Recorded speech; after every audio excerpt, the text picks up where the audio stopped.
welcome to today's interview with Michael O'Meara, as Chairman of Vasey RSL Care. And Michael is going to speak to us about the Vasey RSL Care white paper, which has got a very inspiring title of continuing the mission.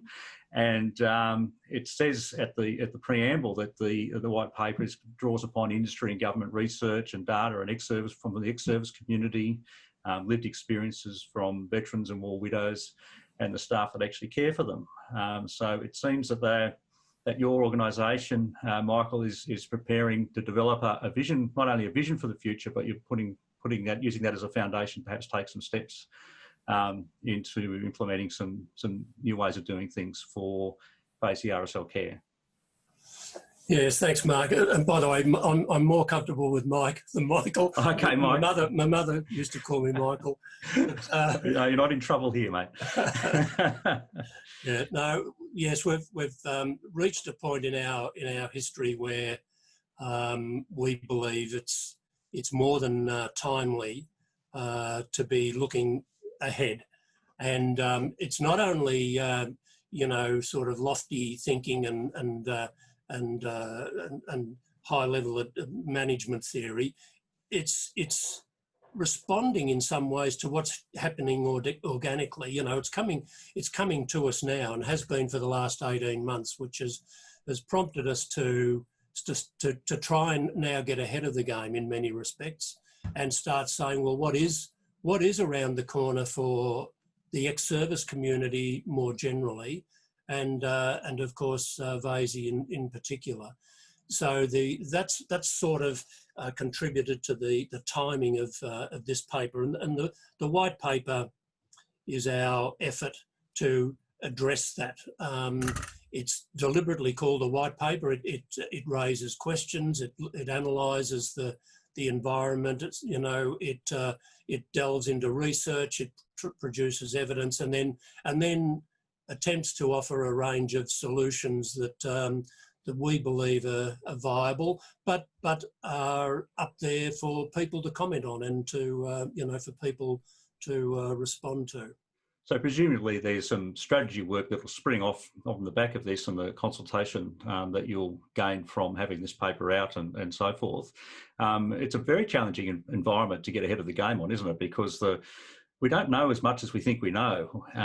There's a lot of assumptions out there about, for example, homelessness in the veteran community. I've seen all sorts of information and data, and some of it's just completely unsupported and pretty wild. And some of it is a little bit more, very well researched and understood. And there's also the nuances of how do you count somebody as homeless if they're staying at somebody's house that they know when they're sleeping on their couch or in a spare bedroom or whatever. So before we go into the white paper a little bit more, which we'll definitely delve into, Mike, I'd really like to know, and I guess for some of our viewers who aren't necessarily familiar with Vasey RSL Care, can you give us a little bit of information about, what the organisation does and where it's located, how many people it serves, sort of people it looks after, that kind of thing? Yes, absolutely. We have a long lineage that actually dates back to post-World War One. In the case of our lineage through the RSL, and after World War II, with the lineage or the heritage we have from on the War Widows Guild side, with the fabulous Jessie Mary Vasey, who established Vasey Housing. So the ex-service world has been in the accommodation and support game for a long time, but we came together, or the organisations thought that it was appropriate early this century, so 2004, the housing wings of the two organisations were brought together and merged into what has become Vasey RSL Care, and it's been a very successful merger from the RSL's point of view, the Guild's point of view, and the company's point of view, and ultimately, of course, from the ex-service community's point of view. Our main work in recent times, and I'm talking about the last decade, or more, has been very much a focus in aged care, and that's no coincidence, because we've seen the tail end of the World War II cohort, who moved well and truly into that zone some time ago, and so we have developed an expertise in the aged care side. We have 5 what people used to call nursing homes. We have 5 nursing homes in metropolitan Melbourne, spread around a couple in the north, and then the east and southeast sort of spectrum. About 420 people, depends. It's a bit down at the moment because with COVID, people are staying home. Then they've been a bit nervous about going into nursing homes. But around the order of 400, and about 290 of those would be veterans and war widows. But we also have supported housing accommodation for people who can live independently. So we have about 277 units. Again, spread around different suburbs of metropolitan Melbourne and also down in Geelong. Now, almost 100%, certainly the high 90% of those people are veterans and widows. I think the average age would be 78-ish, yep. but the average has been falling, because we've had an increasing number of younger people. In fact, over the last 12 months, a third of our intake into our housing side, our supported accommodation, if you like, yes, has been people under 60. So that's a significant part of our work. And I guess the third arm of our business is the home care. It's the most recent venture that we've gone into over more recent years. We have about 150 people, 160 people now who are receiving home care through people whom we contract to go into the homes, and mainly in the again north, south, east, and some more recently in the west. So that's the nature of our business, I guess. So it sounds like the scope is sort of metropolitan by the sounds, with some regional locations, and I'm sure it's potentially addressed in the plan. I have read it, but I'm just trying to rack my brain to the point where you mentioned it. But there is some thoughts about how do you extend the services, the important services that you're operating to people outside of those who don't have access to those centres or don't live in those areas. Yeah. Well, certainly when the board of directors and the senior management of Vasey RSL Care came together, it was probably 18 months ago, even longer, when we started to do some serious navel gazing on, where we were headed. A number of things started to emerge as we gathered the research evidence, and as you pointed out, we were fairly fussy about what sources of research we accepted, and so we believe that we've got as good as what you're going to get in today's circumstances. But it did certainly point out some gaps in what we already provide. One, of course, is that the point that you're making. We are metropolitan focused, with the exception of the presence in Geelong. Yeah. And clearly that probably came out of the World War II generation, many of whom settled in southeast Melbourne and that sort of area. So again, I don't think it's any coincidence that that's where our home bases have been. Yeah. But certainly we did become aware that that there was a need for our services and a growing expectation of our services more generally throughout Victoria. The other thing that threw up, of course, is I've already alluded to, younger people were starting to vote with their feet and come to us for support. They were coming to us directly, but they were also coming to us through the RSL and through other agencies. And so that was another area where we thought, well, you know, we haven't been structured to accommodate those peculiar needs and address those gaps. So a need was there to be explored and developed, which is where the white paper intends to take us. It is interesting, Mark, is sometimes when I reflect on this, it's actually, and it actually goes to what we call the paper, why we call it the continuing the mission. Because when you think about it, this is the point that the ex-service community was in after World War I. It was the position that they were in after World War II.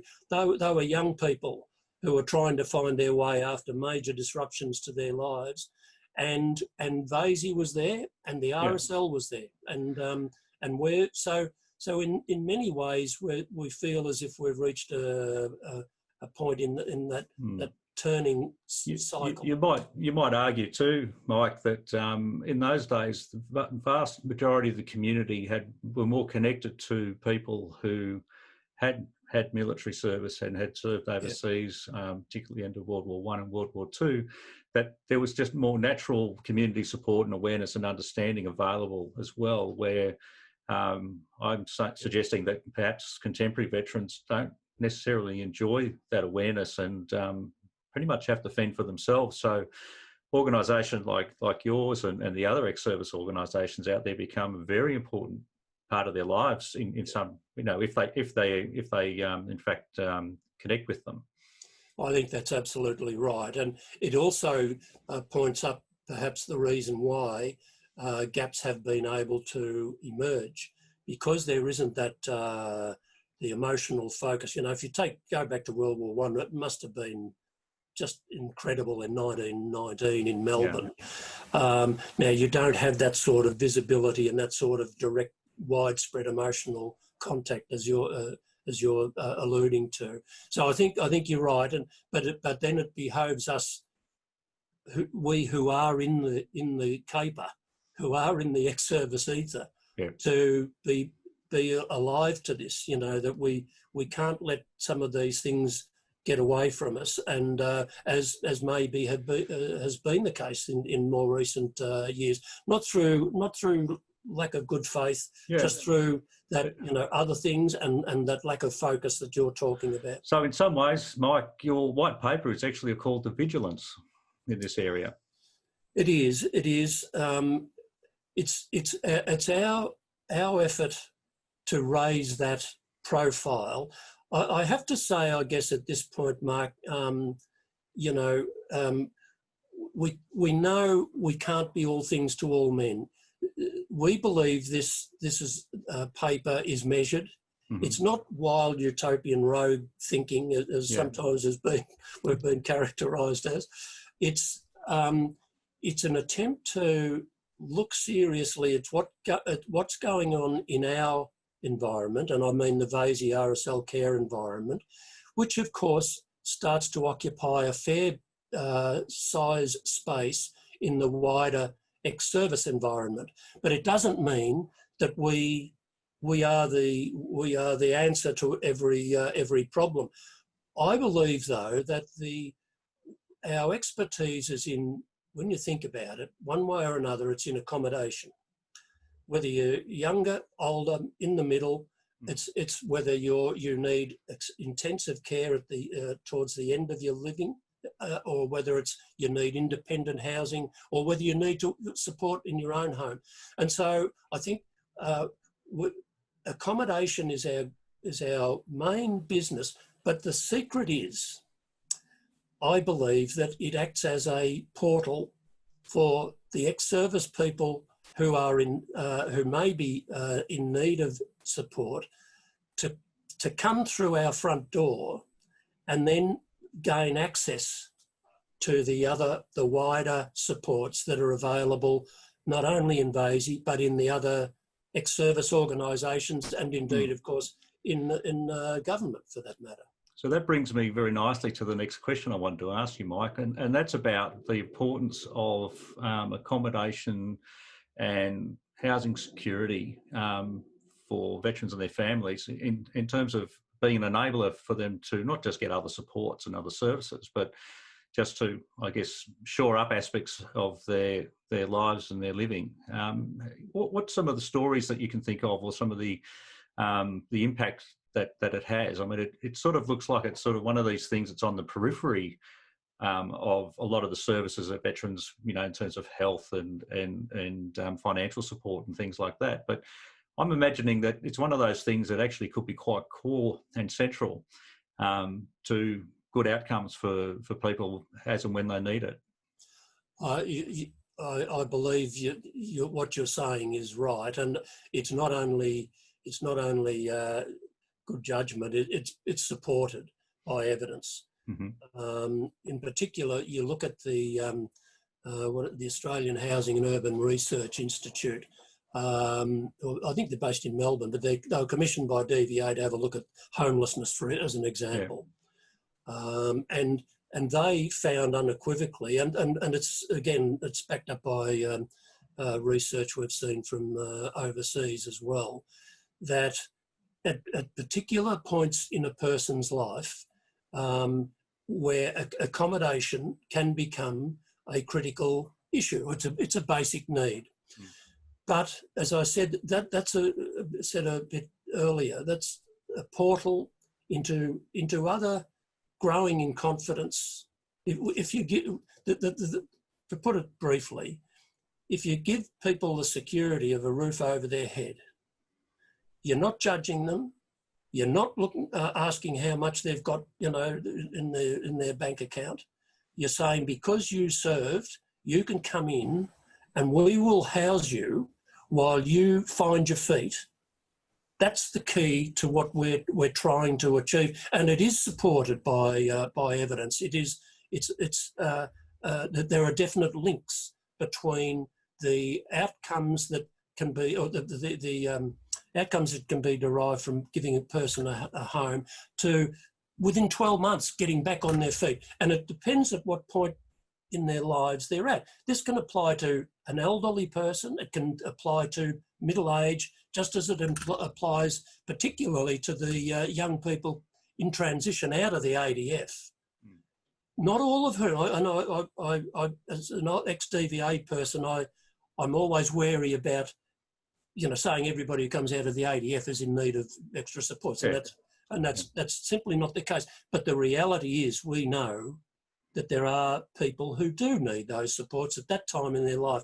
And we do have the stories. We do have people living with us now who have come back to us. The testimonials we've had over the last several months have just been astounding. I mean, they are very moving. And they're real.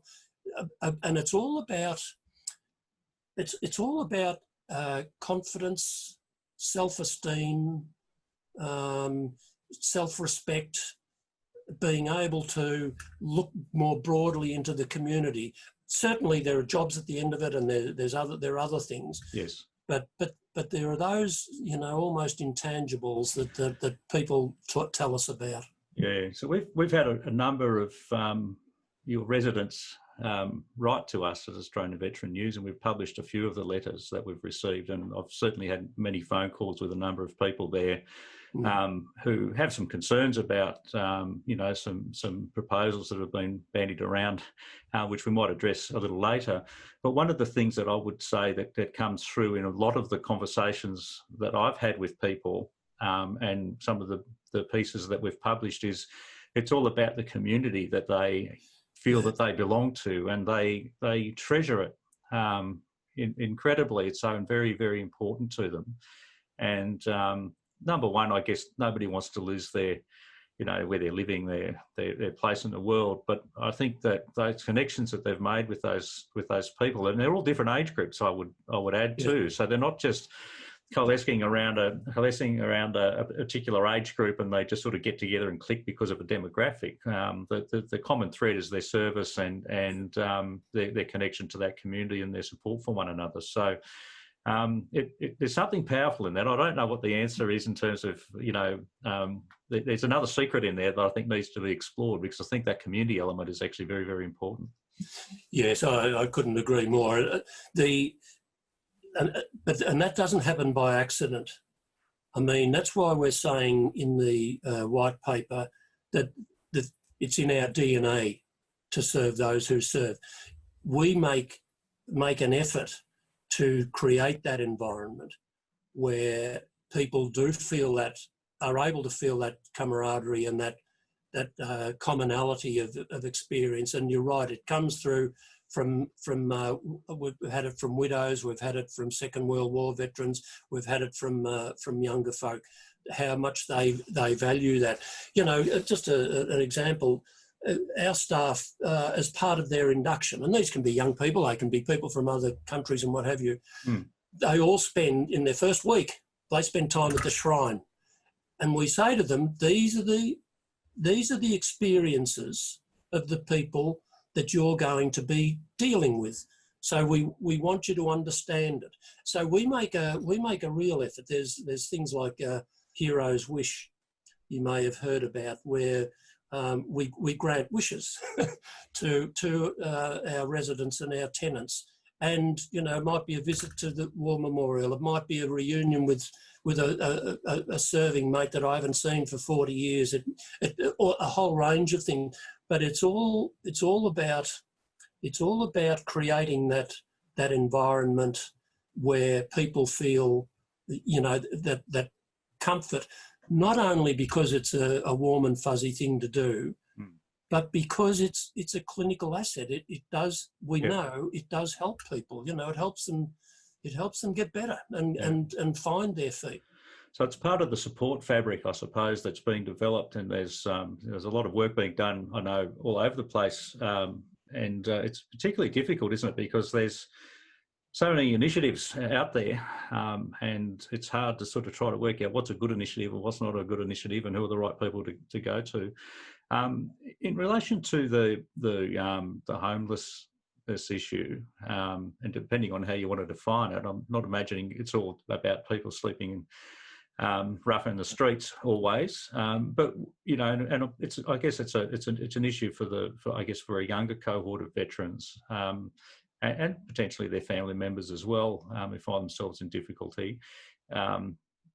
What sort of things do you envisage that you might be able to do to play a role in supporting, or contributing to some sort of solution around that problem? Yeah, well, this is, as I said earlier, this is one of the areas where we thought there is a real need in Victoria. We have examples in other places. RSL Life Care in New South Wales, for example, our counterpart up there, they run Homes for Heroes, where they provide accommodation, about 30 or 40 places, I believe it is, for people who just need a roof, as you say, for various reasons. It can be for all sorts of reasons, and we think theirs is a good model. We don't. And do you know why? Do you know why it's a good model? There have been attempts down here, and I remember being involved with them back in the day in DVA, where we've felt that the primary need of accommodation has been sort of the answer. But I think we've learned, and the research has shown us, that that's only part of the answer. The second part, and probably in many respects, the more important one, is the supports you put around people who often need them when they're in that situation. The research has shown that there is basically three types of accommodation needed. There's the short-term emergency, and they are the sleeping rough, they are at the sharp end, the pointy end. There's the sort of transitional, which might be, look, I need a place to settle down for 4 months, 6 months, something like that. And then there's the longer term. So we've been looking at strategies about how we can address each of those cohorts. In the longer term, we already have a network of long-term accommodation, what we call our independent living units. But looking at the model in New South Wales, we believe that we can replicate or do something very similar by making our resources available, which is the accommodation side, with management, with some coordination, but also to look at what New South Wales have done. They've got Wesley Mission in to their facility, because they recognise that, you know, we're not going to become mental health experts. We're not going to become the, you know, the clinical hands-on direct, but there are ways of doing it. So accommodation is but a component. That is what you're saying, and I think this links into two other conversations we've had recently. One with Chloe Trevor, who was with, I think she's now gone to Open Arms, but she was with Melbourne Legacy. And we're talking about case management as a vital aspect of any service that they deliver. Yeah. And I recently spoke this week to John McCourt from RSL Western Australia, and they're focusing on case management as well. So basically saying that, you know, you've got a symptom. Somebody comes to you with a symptom, perhaps it's, you know, a housing problem, but there's likely to be many other issues or other things behind that, and potentially other people involved as well that might need some support. So yeah, that's I wasn't aware of those initiatives, Mark, but it's interesting you say that, because only in the last 2 months the board at Vasey agreed with a recommendation from management that we engage what we're calling a veteran support worker. It's a lady who's ex-RAF and who's been with us now for several weeks, doing that sort of case management, care coordination, you know, providing the glue, you know, to move around. And that's exactly what it is. And we're already finding some terrific results. I was talking to our CEO the other day, and it's starting to open up possibilities where this person is able to link our residents and our tenants in with Soldier On and Open Arms, you know, with various initiatives. So I agree, it's absolutely the way to go for that particular cohort of people in need. So it's becoming more and more obvious to me that an ex-service organisation really needs to have as a core capability its ability to collaborate and partner with other organisations, both in the ex-services sector and out, because a lot of the services that might be required are outside of the sector as well. Yeah, that's unquestionably in the modern environment.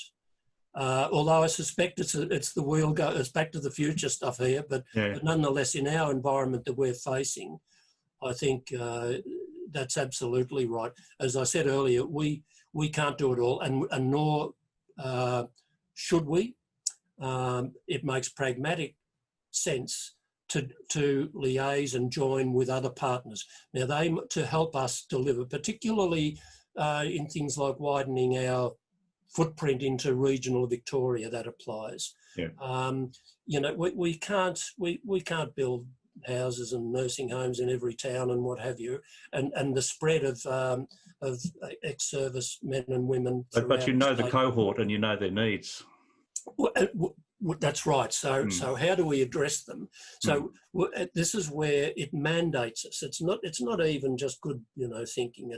It mandates us to talk to all of the people who are already in that ether and doing great work in, whether it be in welfare, whether it be in advocacy, and all sorts of other things. I mean, you know, the RSL is the prime example. Legacy you mentioned, we've got Carry On, but there are also other non-ex-service people. You know, we need to be able to talk to aged care providers around the state to see whether there are joint venture opportunities.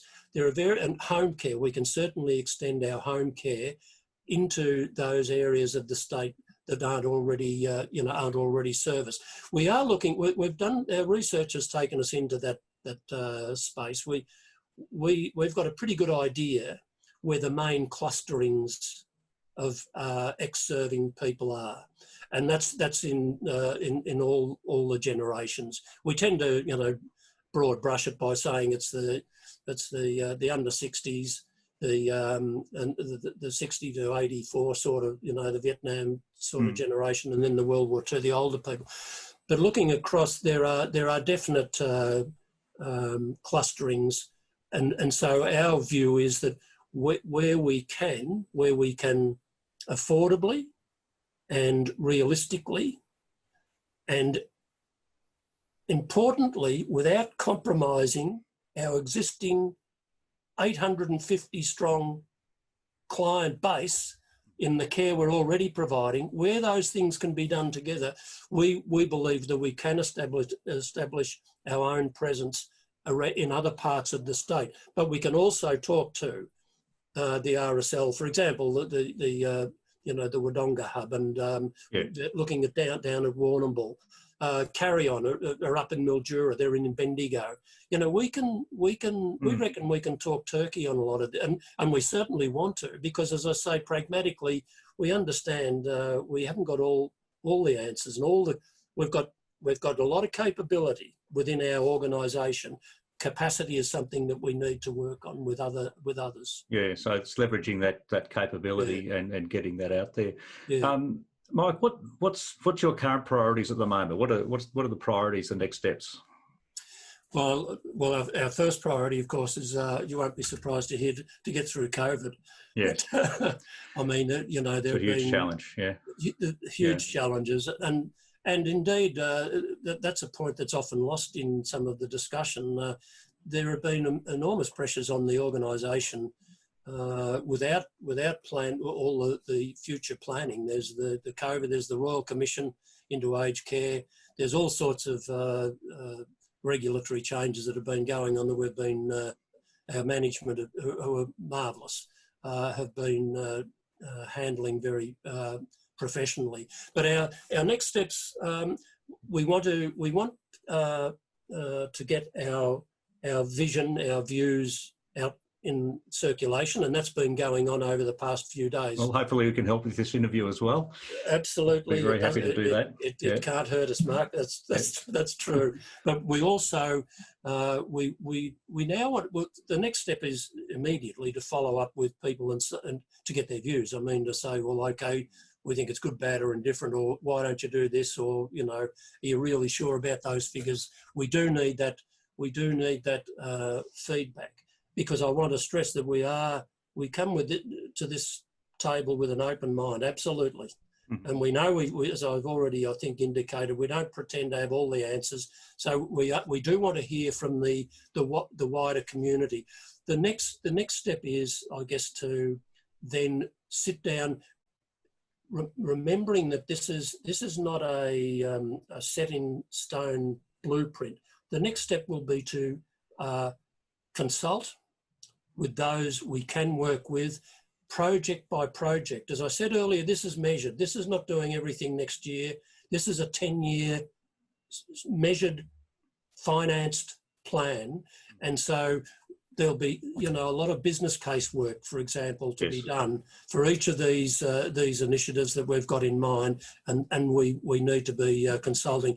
Hopefully, when COVID lifts and getting into 2021, we hope to be get on our skates and get running, because the clock is ticking. There's no question about that. And I suppose the work required to establish the priorities is going to be very, very important to get that out of the way as soon as possible, so you can actually start putting things in order and delivering on those. Well, the paper does give an indication of where we think the doable priorities lie. Yeah.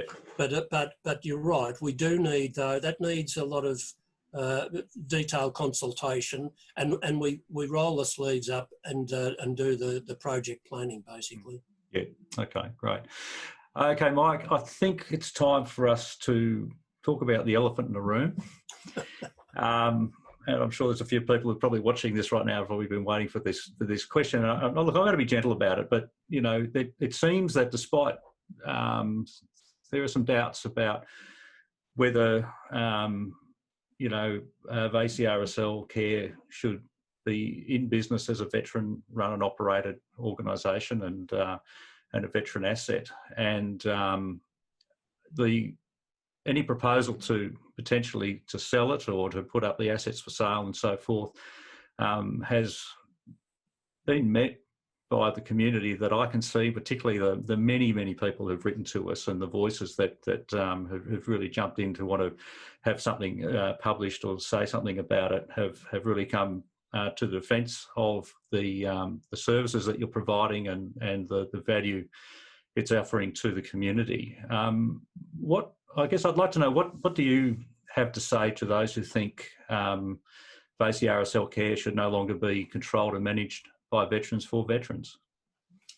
Yes, thank you for raising this question, Mark. As you say, a lot of people have been, clearly aware. There's been a lot of uncertainty surrounding the future of the company. That's no secret. In fact, though, I have to say that uncertainty actually has had a positive outcome from the board's point of view and the management's point of view, because, look, we act in good faith with our founding organisations, the War Widows Guild and the RSL, and we respect their views.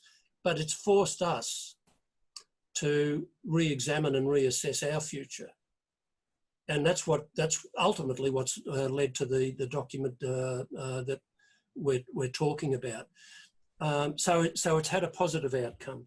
But in terms of the different views, one has been moved to an outsourced model of purchasing and versus continue the Vasey structure, the Vasey capability to deliver. That's basically what the difference has been about.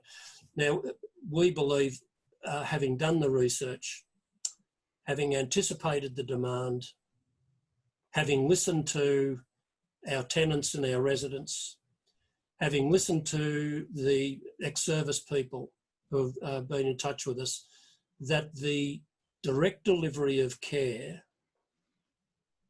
wins hands down over an outsourced model. And we've already touched on a number of those reasons. We can offer things in our environment that other providers simply can't, that camaraderie. And what's more, there's a concrete example of this. You watch out of the Royal Commission in the aged care area, we know that 60% of aged care providers around the country are going under, are struggling. There'll be mergers. Some of the smaller ones will be forced to leave the sector. That will put more power in the hands of some of the big not-for-profits. Now, we believe that it's reasonable to assume that if you're in that situation in a major not-for-profit, you will seek the most attractive customer. When Vasey sees a person coming through their door, we see their service, not their wallet. Yeah. That's what we're on about. And that's what we can deliver. And we believe that we've got the track record to show that we have the commitment and we have the capability. We've already handled some major transactions in the last 10 or 12, 15 years. We certainly have the capacity. We have a marvellous staff. We have a marvellous team. And so it really is an asset for Victoria, and as I said earlier, an asset for the Victorian ex-service community. And at this point in our history, we're just at the time where we're coming into our prime and we're doing the job, and we want to do the job that they were doing back in 1946, 47, 48, 49. They were doing back in 1920. That's how we see it. And that's why we believe we're the organisation that can do it. Not the know-it-alls, not the rogues. We'll increase. We need to increase the level of our consultation. But we believe all the pointers are there for us to move in the direction that we've indicated in the continuing the mission white paper.